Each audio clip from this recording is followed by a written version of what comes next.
அன்பார்ந்தவர்களே, இந்த ஜனாசாவோடு சம்பந்தப்பட்ட இந்த கடமைகளை எப்படி செய்யணும்? நானும் நீங்களும் நினைச்ச மாதிரி செய்யறதா? ஊருக்கு ஊர் வளமை வச்சு செய்யறதா? பள்ளிக்கு பள்ளி ரூல்ஸ் வச்சு செய்யறதா? இன்னைக்கு இப்படித்தான் போறாங்க. என்ன, ஒரு ஊருக்கு போனா ஜனாசாட ரூல்ஸ் எல்லாம் வேற மாதிரி இருக்குது, இன்னொரு ஊருக்கு போனா இன்னொரு மெத்தட்ல இருக்குது. ஒரு பள்ளிக்கு போனா அவங்க சில அமல் செஞ்சுக்கிட்டு இருக்கிறாங்க, இன்னொரு பள்ளிக்கு போனா அவங்க சில அமல் செஞ்சுக்கிட்டு இருக்கிறாங்க.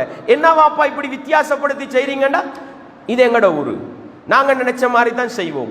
எங்கட ஊருக்கு ஒரு ரூல்ஸ் இருக்கு, அது மாதிரி தான் நாங்க செய்வோம்.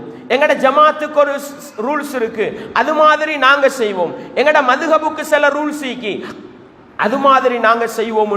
ஒவ்வொரு ஊர்லயும் அவரவர்கள் நினைத்த பிரகாரம் ஜனாசாட வேலையை செஞ்சுக்கிட்டு போறாங்க. இன்னும் சில ஊருக்கு போனா ஆச்சரியம் என்ன தெரியுமா? ஒரு ஜனாசா வரும், அவங்க ஒரு மெத்தட்ல அடக்குவாங்க.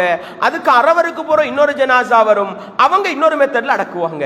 என்னவாப்பா, இப்பதானே ஒரு ஜனாசா அடங்கிச்சு, அவங்களுக்கு ஒன்றுமே செய்யலையே, இவருக்கு எல்லாம் செய்றீங்களேண்டா? இது குடும்ப விருப்பம். விளங்குதா உங்களுக்கு? அந்த குடும்பம் அவங்க நினைச்ச மாதிரி அடக்குவாங்க, இந்த குடும்பம் இவங்க நினைச்ச மாதிரி அடக்குவாங்க. நஊது பில்லாஹ். இது என்ன இஸ்லாம்? இது அன்பார்ந்தவர்களே, நல்லா விளங்குங்க. ஜனாசாவுடைய கடமைகள் என்பது நானும் நீங்களும் நினைத்த மாதிரி செய்வதல்ல, நானும் நீங்களும் நினைத்த பிரகாரம் செய்வதல்ல. எனக்கும் உங்களுக்கும் வழிகாட்டியாக வந்த முஹம்மது ஸல்லல்லாஹு அலைஹி வஸல்லம் அவர்கள் எப்படி கடமைகளை செய்தார்களோ அப்படித்தான் செய்ய வேண்டும். நானும் நீங்களும் நினைத்த பிரகாரம் செய்தால் அந்த அமல் ஏற்றுக்கொள்ளப்பட மாட்டாது. அல்லாஹ்ட தூதர் காட்டி தந்த பிரகாரம் செய்தால் அந்த அமல் ஏற்றுக்கொள்ளப்படும். இதை நல்லா விளங்குங்க. இந்த பேசிக்க விளங்காததனால தான் ஊருக்கு ஊரு, ஜமாத்துக்கு ஜமாத்து, பள்ளிக்கு பள்ளி, குடும்பத்துக்கு குடும்பம் ஜனாசாவுடைய விஷயங்கள் வித்தியாசமா இருக்குது. அன்பார்ந்தவர்களே, ரசூலுல்லாஹ் ஸல்லல்லாஹு அலைஹி வஸல்லம் அவங்க அடிப்படையா சொல்லிட்டு போனது என்ன? எந்த ஒரு அமல் செய்வதாக இருந்தாலும், எந்த ஒரு இபாதத்து செய்வதாக இருந்தாலும் அது ஏற்றுக்கொள்ளப்பட வேண்டுமா? அல்லாஹ்வுடைய தூதர் காட்டி தந்த அடிப்படை ரூல்ஸ்ல ஒன்றுதான் நபிகளார் ஸல்லல்லாஹு அலைஹி வஸல்லம் அவர்களை பின்பற்றி அந்த அமல் செய்யப்பட வேண்டும்.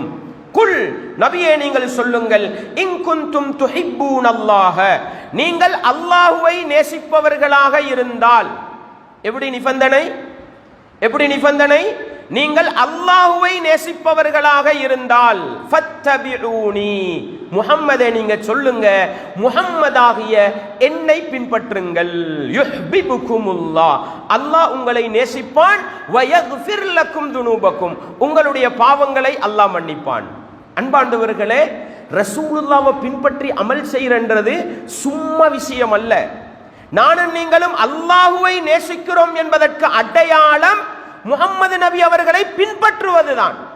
சாதாரண விஷயம் அல்ல. ஊருக்கு பின்னால போறதுக்கும், ஜமாத்துக்கு பின்னால போறதுக்கும், ஊர் வளமைக்கு பின்னால போறதுக்கும், குடும்ப விருப்பத்துக்கு பின்னால போறதுக்கும், உம்மா வாப்பாட விருப்பத்துக்கு பின்னால போறதுக்கும் உள்ள மார்க்கம் அல்ல. யாருடைய விருப்பத்துக்கு பின்னால போக வேண்டும்?